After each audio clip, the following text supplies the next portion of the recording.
안녕하세요. 사연을 시작하기에 앞서 구독과 좋아요 부탁드려요. 감사합니다. 사연 시작해 볼게요. 제 딸 지은이는 제게 세상에서 가장 소중한 보물입니다. 아내를 일찍 여의고 홀로 딸아이를 키우면서 저에게는 딸이 전부였어요. 경찰로 일하던 시절 어린 딸을 돌보며 불규칙한 근무 시간을 감당하기가 점점 버거워지더군요. 결국 제 직업을 과감히 버리고 딸을 더 잘 돌볼 수 있는 치킨집을 열었습니다. 가게 뒤편에 작은 방이 있어 딸아이가 숙제도 하고 쉴 수 있는 공간이 있었거든요. 아빠, 오늘 학교에서 미술 시간에 그린 그림이에요. 우리 지은이 솜씨가 점점 좋아지네. 역시 내 딸이야. 이런 소소한 대화가 저희 부녀의 일상이었죠. 아내가 없는 빈자리를 느끼지 않게 해주려고 정말 노력했어요. 학부모 면담도 빠지지 않고 참석했고, 운동회 때는 다른 엄마들이 준비해온 도시락보다 더 정성스럽게 준비했죠. 물론 치킨집을 하다 보니 도시락 반찬 중에 치킨이 들어가는 건 어쩔 수 없었지만요. 아빠, 친구들이 아빠 치킨이 제일 맛있대요. 그래? 그럼 다음에 친구들 데리고 와. 아빠가 더 맛있게 만들어줄게. 지은이는 그렇게 쑥쑥 자라서 어느새 대학생이 되었고, 취업을 하고 그러다 어느 날 남자친구를 소개했어요. 처음 봤을 땐 조금 소심해 보였지만 예의 바르고 진중한 청년이었어요. 딸이 좋다면 저도 좋았습니다. 그렇게 1년 정도 교제 후에 결혼 이야기가 나왔죠. 아빠, 저 결혼하고 싶어요. 우리 딸이 행복하다면 아빠는 더 바랄 게 없어. 결혼식은 소박하게 진행되었어요. 그날 지은이는 정말 아름다웠습니다. 아내가 살아있었다면 얼마나 기뻐했을까? 그런 생각을 하며 눈물을 삼켰던 기억이 납니다. 사돈과는 상견례 이후 처음 뵙는 거라 형식적인 인사를 나누었어요. 그리고 결혼 후 몇 개월 뒤 지은이가 임신 소식을 전해왔을 때 얼마나 기뻤는지 모릅니다. 손녀라고 하더군요. 예쁜 손녀를 맞이하기 위해 이것저것 준비를 했어요. 임산부에게 좋다는 음식들도 챙겨주고 태교에 좋은 책도 사다 주고 저도 모르게 운동도 더 열심히 하게 되었어요. 손녀를 안고 뛰어놀려면 체력이 필요할 것 같았거든요. 출산 예정일이 다가왔을 때 지은이가 진통을 시작했다는 연락을 받고 병원으로 달려갔습니다. 진통하는 딸의 모습을 보니 가슴이 미어지더군요. 그 아픔을 대신할 수 없다는 무력감에 괴로웠습니다. 하지만 결국 작고 예쁜 생명이 이 세상에 태어났고 그 순간의 기쁨은 말로 표현할 수 없었어요. 손녀는 지은이의 어릴 적 모습을 그대로 빼닮았어요. 동그란 눈에 사랑스러운 볼. 정말 사랑스러운 아이였죠. 손녀가 태어난 후로는 더 자주 딸의 집에 들르게 되었어요. 선물도 잔뜩 사가고 지은이가 산후조리하는 동안 손녀를 돌봐주기도 했죠. 딸이 엄마의 빈자리를 느끼지 않게 하려고 더 신경 썼어요. 그렇게 시간이 흘러 그 작던 손녀가 어느덧 4살이 되었습니다. 치킨집 일을 평소보다 일찍 마치고 과일을 잔뜩 사들고 딸의 집을 방문했어요. 문을 열자마자 손녀가 반갑게 뛰어나왔죠. 할비, 할비 왔다. 우리 소윤이 할아버지 보고 싶었어? 네, 할비 보고 싶었어요. 소윤이의 천진난만한 모습에 하루의 피로가 싹 가셨어요. 지은이는 많이 피곤해 보이더군요. 제가 소윤이를 봐주는 동안 좀 쉬라고 했죠. 거실에서 소윤이와 블록놀이를 하고 있는데 갑자기 소윤이가 말했어요. 할비, 엄마 친할미한테 매일 맴매 맞아. 순간 제 귀를 의심했어요. 다시 물었죠. 소윤아, 지금 뭐라고 했어? 친할미가 엄마 맨날 맴매해. 친할미 미워. 아이의 맑은 눈에는 진심이 담겨 있었어요. 가슴이 철렁 내려앉는 느낌이었습니다. 소윤이를 잠시 놀게 하고 지은이의 방으로 갔어요. 지은아, 소윤이가 방금 이상한 말을 하던데. 시어머니가 너한테 뭐? 손찌검을 한다고? 지은이의 눈에 눈물이 고이더니 갑자기 울음을 터뜨렸어요. 지금까지 참아왔던 모든 것들이 한꺼번에 쏟아져 나오는 것 같았습니다. 아빠, 미안해요. 아빠 걱정할까 봐 말 못했어요. 지은이의 이야기는 충격적이었어요. 결혼 초부터 시어머니의 잔소리와 구박이 시작되었다고 해요. 처음에는 살림 방식에 대한 지적이었는데 점점 심해져서 지은이가 임신했을 때는 애 낳을 주제나 되냐며 비난했다고 합니다. 출산 후에는 더 심해져서 집에 올 때마다 냉장고부터 싱크대까지 뒤지며 잔소리를 퍼붓고 화가 나면 등짝을 때리거나 어깨를 밀쳐 넘어뜨리기도 했대요. 심지어 한 번은 화가 나서 냄비를 던져 지은이의 다리에 멍이 들기도 했다고. 남편은 민혁이는 알고 있어? 알고 있어요. 하지만 시어머니 앞에서는 아무 말도 안 해요. 자기 어머니가 그럴 리가 없다며 오히려 저보고 참으라고. 분노가 치밀어 올랐어요. 경찰 출신답게 바로 증거 수집에 나섰습니다. 지은이가 시어머니에게 받은 모욕적인 문자 메시지들을 모두 사진으로 찍었고 지은이를 데리고 병원에 가서 멍 자국과 상처에 대한 진단서를 받았어요. 그리고 녹음기를 준비했습니다. 다음 날 사돈 집을 찾아갔어요. 문을 열고 나온 사돈은 의외로 당당했습니다. 어머, 갑자기 무슨 일로 오셨어요? 연락도 없이 갑자기 오시다니. 예의가 없으시네요. 네, 죄송합니다. 급한 일이 있어서 왔습니다. 잠깐 이야기 좀 나눌 수 있을까요? 거실에 앉자마자 진단서를 꺼내 사돈 앞에 놓았습니다. 이게 뭡니까? 제 딸의 진단서입니다. 다리와 등에 멍 자국이 있더군요.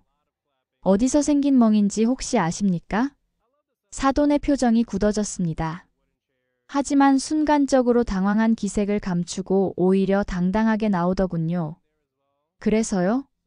여우 같은 것이 우리 아들 꼬셔서 밥만 축내고 사는데 그걸 곱게 볼 수 있겠어요? 그거 몇 대 때린 걸로 여기까지 찾아와서 뭐 하는 거예요? 이럴 거면 결혼을 시키는 게 아니었는데. 제 귀를 의심했어요. 손찌검한 것을 인정하는 동시에 그것이 당연하다는 듯한 태도였으니까요. 죄송하지만 제 딸에게 손찌검을 했다는 걸 인정하시는 겁니까? 거 몇 대 때렸다고. 내 아들 옆자리 차지하고 있는 한 개 팔자예요. 나이 먹은 제가 때려봐야 아프기나 하겠어요? 이어지는 말들은 더 충격적이었습니다. 냄비를 던져 멍이 들게 한 것, 등짝을 때리고 어깨를 밀쳐 넘어뜨린 것, 그것도 소윤이가 보는 앞에서. 모두 인정하면서도 그게 잘못된 일이 아니라고 우기는 모습에 이성을 잃을 것 같았어요. 그게 뭐 잘못됐나요? 당연히 제가 가르쳐야 하는 거 아닌가요? 시어머니로서 며느리를 단속하는 건 당연한 일이죠. 그 순간 참을 수 없는 분노가 치밀어 올랐습니다. 하지만 경찰 출신답게 이성을 유지하려 노력하며 주머니에서 녹음기를 꺼내 테이블 위에 올려놓았어요. 지금까지 하신 말씀 모두 녹음되었습니다. 이 녹음기와 진단서, 그리고 문자 메시지 증거들을 가지고 저는 이제 제 딸의 이혼을 진행할 겁니다. 그리고 선처는 바라지 마세요. 법정에서 뵙겠습니다. 사돈의 얼굴이 굳어지더군요. 갑자기 그 당당하던 태도가 사라지고 허둥대기 시작했죠. 잠깐만요. 그렇게 큰일로 만들 필요는 없잖아요. 가족 간의 일인데. 가족 간의 일이요? 제 소중한 딸을 구타하고 학대한 것이 가족 간의 일입니까? 제가 경찰로 근무하면서 보았던 가정폭력 사건들도 모두 가족 간의 일이라고 변명했습니다. 하지만 그건 범죄입니다. 특히 어린 손녀 앞에서 그런 행동을 한 것은 아동학대방지법에도 저촉될 수 있는 사항이에요. 점점 창백해지는 사돈의 얼굴을 보며 계속 말을 이었습니다. 아, 그리고 한 가지 더.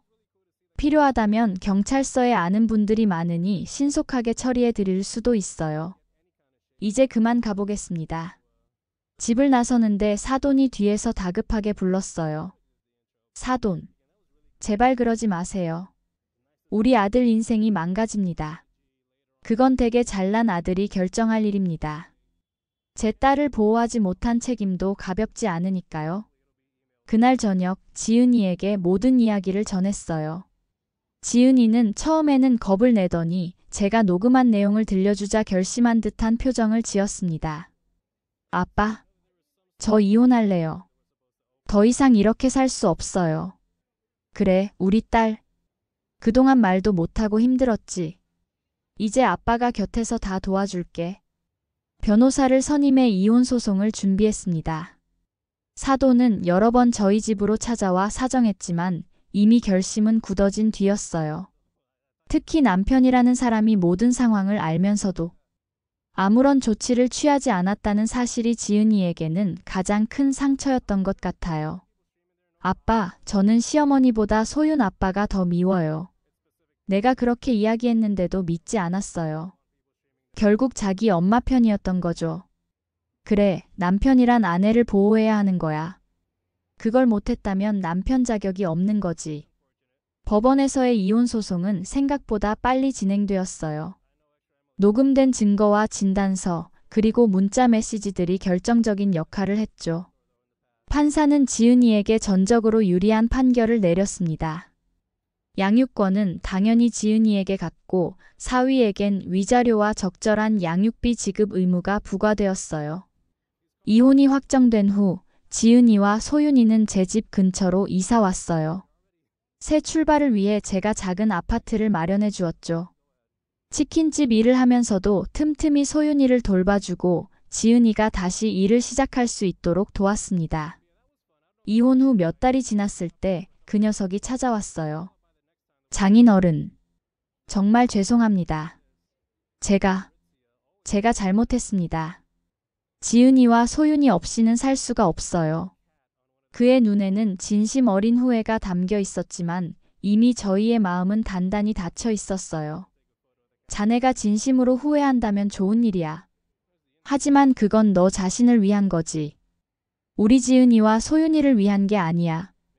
이제 와서 후회한다고 해도 지은이가 겪은 고통은 돌이킬 수 없어. 결국 고개를 숙인 채 물러갔어요. 그 후로도 몇 번 더 찾아왔지만 지은이는 그를 만나주지 않았습니다. 그리고 놀랍게도 얼마 후 사돈까지 찾아왔어요. 그 당당하던 모습은 온데간데 없고 눈물범벅이 된 얼굴로 애원했죠. 제발, 우리 아들이랑만 다시 살아줘. 다신 내가 괴롭히지 않을게. 우리 아들이 너무 힘들어해. 밥도 안 먹고 술만 마시고. 아들이 나한테 엄마가 내 가정을 망쳤다고 하더라. 사돈 어른, 그 말씀 진작하셨더라면 좋았을 텐데요. 이제 와서 무슨 소용이 있겠습니까? 제 딸이 얼마나 고통받았는지 아십니까? 어린 손녀가 얼마나 상처받았는지 생각해 보셨어요? 그녀는 무릎까지 꿇으며 애원했지만 저는 단호했습니다. 사돈 어른, 돌아가세요. 다시는 저희 가족을 찾아오지 마세요. 그게 서로에게 좋을 겁니다. 그 후로 더 이상 저희를 찾아오지 않았어요. 지은이는 새 직장을 구해 열심히 일하며 소윤이를 키우고 있습니다.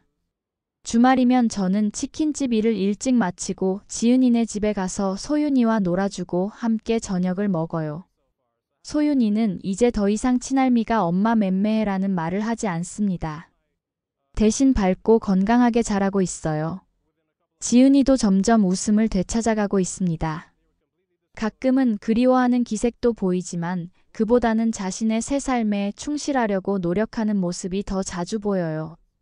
아빠, 정말 감사해요. 아빠가 아니었으면 저 아직도 그 집에서 고통받고 있었을 거예요. 아니야, 지은아. 널 지켜준 건 소윤이야. 그때 소윤이가 말하지 않았더라면 내가 할 수 있는 건 없을 거야. 그 작은 녀석이 지 엄마를 지킨 거지. 아버지로서 제 딸을 지키지 못했다면 그건 인생에서 가장 큰 실패였을 겁니다. 하지만 제때 알아차리고 조치를 취할 수 있어서 다행이라고 생각해요. 소윤이의 한마디가 없었다면 어떻게 되었을지 생각만 해도 아찔합니다. 어쩌면 그날 과일을 사들고 딸의 집을 방문한 것은 운명이었는지도 모르겠어요. 치킨집을 하는 평범한 호라비가 오래전에 배웠던 경찰 기술을 다시 한번 써야 할 줄은 꿈에도 생각 못했죠. 하지만 가족을 지키기 위해서라면 언제든 다시 그런 역할을 할 준비가 되어 있습니다. 이제 저희는 작지만 행복한 가족을 이루고 있어요. 저, 지은이, 그리고 우리의 보물 소윤이. 때로는 상처가 있어야 더 단단해질 수 있는 법이지요. 지은이는 그 고통스러운 경험을 통해 더 강해졌고, 소윤이는 할아버지의 사랑 속에서 밝고 건강하게 자라고 있습니다. 그리고 저는 딸과 손녀를 지키는 든든한 보호자로서 매일 감사한 마음으로 살아가고 있습니다. 이것이야말로 제가 바라던 진정한 행복이 아닐까 싶어요. 어떤 사람들은 제가 너무 강경하게 대처했다고 할지도 모르겠습니다. 하지만 저는 후회하지 않아요. 소윤이의 밝은 웃음소리를 들을 때마다 제가 한 선택이 옳았다는 확신이 듭니다. 이것이야말로 진정한 정의가 아닐까요? 법의 테두리 안에서 사랑하는 사람들을 지키는 것. 지은이는 이제 새로운 인연을 만날 준비가 되어가고 있어요. 상처는 아물어가고 미래는 밝아 보입니다. 때로는 삶이 우리에게 예상치 못한 시련을 주기도 하지만 그것을 어떻게 극복하느냐가 더 중요한 법이죠. 저는 앞으로도 제 딸과 손녀를 위해 그리고 우리 가족의 행복을 위해 최선을 다할 것입니다. 그것이 제가 할 수 있는 가장 큰 사랑의 표현이니까요. 이렇게 저희의 작은 행복은 계속됩니다. 시련을 이겨내고 더 단단해진 우리 가족의 이야기는 앞으로도 계속될 것입니다. 제 긴 이야기를 끝까지 들어주셔서 감사합니다. 구독과 좋아요, 알림 설정까지 잊지 마세요.